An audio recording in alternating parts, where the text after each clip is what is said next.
Bangunan Sultan Ibrahim ini bukan sekadar seni benanya saja. Pada saya, dia menggambarkan citra kedaulatan, kemerdekaan, sebuah pemerintahan yang cekap dan berkesan.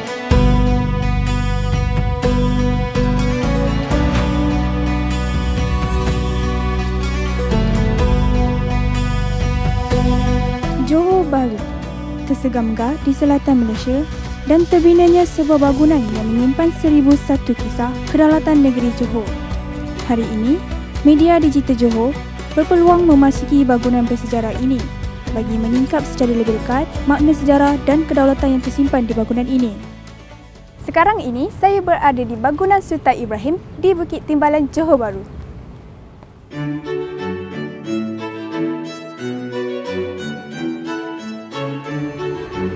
Bangunan ini telah dibina oleh almarhum Sultan Ibrahim Ibni Sultan Abu Bakar di antara tahun 1936 hingga 1939. Ia juga dikatakan antara menara yang tertinggi di Malaysia sebelum terbinanya Menara Melem pada tahun 1970. Bagi menyingkap sejarah di sebalik bangunan ini, kami bertemu dengan ahli penasihat Jumaah Majlis Diraja Johor, Profesor Datuk Dr. Kasim Tukiman, untuk mendapatkan sedikit perkongsian daripada beliau.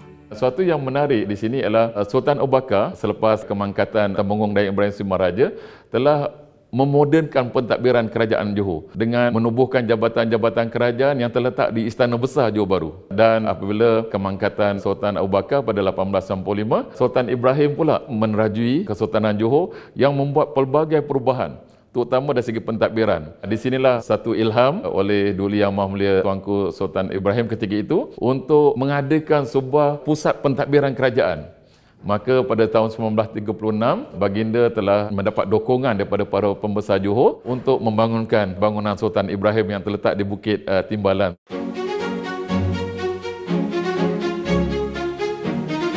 Kesultanan Johor moden ni dia ada kaitan dengan pengaruh British. Ini tentunya ada kaitan dengan perjanjian bulan Disember 1885 antara Johor dan British. Dan kalau kita lihat bangunan-bangunan bersejarah negeri Johor, Istana Besar, Masjid Abu Bakar, Rumah Menteri Besar iaitu bangunan Dato' Jaafar di Jalan Bukit Senyum, dan yang sekarang ni yang sedang kita bicarakan ialah bangunan Sultan Ibrahim.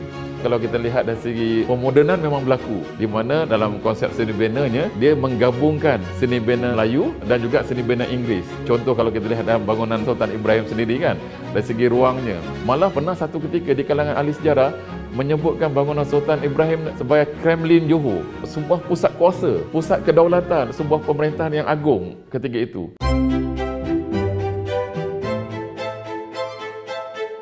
Almarhum Sultan Ibrahim mahukan Johor ni dipacu pemerintahannya. Baginda menubuhkan jabatan-jabatan kerajaan, melantik pegawai-pegawai kerajaan yang dikenali sebagai Perkhidmatan Takbir Melayu ketika itu. Tapi sekarang ni disebutkan Pegawai Takbir Negeri Johor ataupun Johor Civil Service. Dan diteraju oleh institusi kerajaan. Dan institusi kerajaan, induknya, inilah bangunan dia. Kerana dia adalah pusat pemerintahan. Tetapi pada masa yang sama, almarhum Sultan Ibrahim pastikan seluruh Johor ni maju. Jadi sebab itulah diwujudkan jawatan pegawai daerah di setiap daerah. Yang masa itu ada 8 buah daerah. Cuma di zaman almarhum Sultan Iskandar ditambah 2 lagi daerah, iaitu daerah Tangkak dan daerah Kulai. Apa yang saya nak katakan dalam perbincangan ini bahawa bangunan Sultan Ibrahim adalah merupakan induk sebuah pemerintahan negeri Johor yang diterajui oleh Kesultanan Johor dengan dukungan institusi menteri besar, institusi kerajaan negeri, jabatan-jabatan kerajaan dan pegawai-pegawai daerah. Dan akhirnya di sinilah segala dasar dibincangkan dan dilaksanakan oleh jabatan-jabatan kerajaan dan juga di pejabat daerah masing-masing.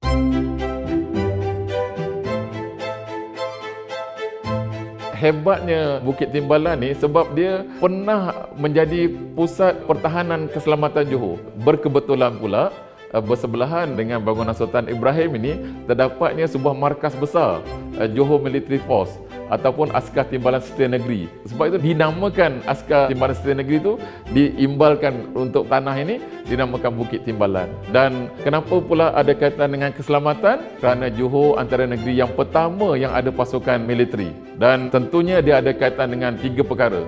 Yang pertama, gerakan menentang komunis. Kita boleh lihat peristiwa di Batu Pahat dan di Bukit Kepung. Yang kedua, ketika Jepun menjajah negara kita, pusat ini juga menjadi pusat kedudukan utama mempertahankan kedaulatan Johor. Satu ketika apabila pasukan sepoi, askar-askar India yang bertugas di Singapura ketika itu memberontak, di sinilah pusat mempertahankan kedaulatan Johor. Dan akhirnya mereka menyerah diri kepada kedaulatan Sultan Ibrahim ketika itu. Dan tentunya kenapa bangunan ini ada kaitan dengan keselamatan? Bila kita lihat dari sini benanya, di bahagian atas tu ada ruang tinjau. Kenapa perlunya ruang tinjau ini? Dia ada kaitan dengan keselamatan. Kerana kita merupakan pusat pentadbiran utama sebuah kerajaan dan kita pula berdekatan dengan jiran iaitu Singapura. Dalam membicarakan bangunan Sultan Ibrahim, tentulah kita akan membincangkan tentang Tangga Agung, merupakan sebahagian daripada seni bina Johor.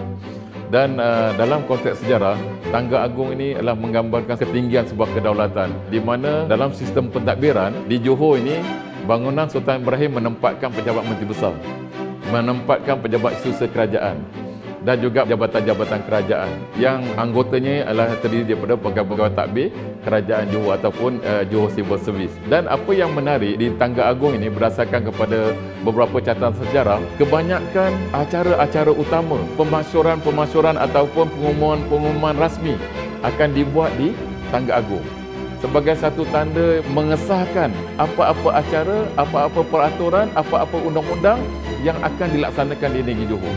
Saya teringat peristiwa yang paling penting dalam kehidupan saya apabila almarhum Sultan Iskandar telah melancarkan buat pertama kalinya program Kembara Mahkota Johor berdepan dengan Tangga Agung pada tahun 2001. Dan masa inilah Tengku Mahkota Johor iaitu Tengku Ibrahim menggunakan motosikal berkuasa besar untuk melawat daerah-daerah dalam negeri Johor.